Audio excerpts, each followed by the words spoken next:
চাইলেই বাঁচতে পারত, একটা ঝাঁপ দিলেই হয়তো সব শেষ হয়ে যেত না, তার জন্য বেঁচে যেত সে। কিন্তু সে ঝাঁপ দেয়নি, কারণ তার পাশে ছিল তার পৃথিবী, তার গর্ভবতী স্ত্রী। নিহত সেই ছেলেটির নাম সোহেল।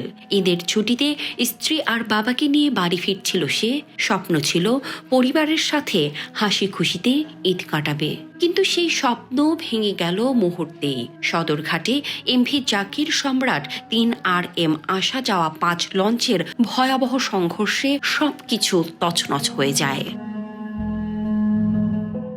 ভাইরাল হওয়া ভিডিওতে দেখা যায় কালো পোশাক পরা সোহেল তার সমস্ত শক্তি দিয়ে সংঘর্ষ ঠেকানোর চেষ্টা করছে। সে জানতো হয়তো সে পারবে না, তবুও থামেনি, কারণ তখন তার নিজের জীবন না, তার কাছে সবচেয়ে বড় ছিল তার স্ত্রীর জীবন, তার অনাগত সন্তানের জীবন। দুর্ঘটনার পর গুরুতর আহত অবস্থায় সোহেল আর তার স্ত্রী রুবাইয়াকে নেওয়া হয় মিটফোর্ড হাসপাতালে, কিন্তু ভাগ্য আর সময় তাকে আর সুযোগ দেয়নি।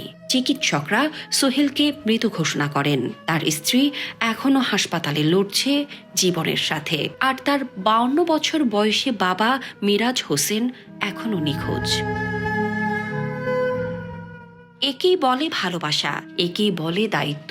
সোহেল হয়তো আজ নেই, কিন্তু সে দেখিয়ে গেছে প্রিয়জনদের জন্য শেষ মুহূর্ত পর্যন্ত কিভাবে লড়তে হয়। শামসাদ শাহানিন, দৈনিক আমার বাংলাদেশ।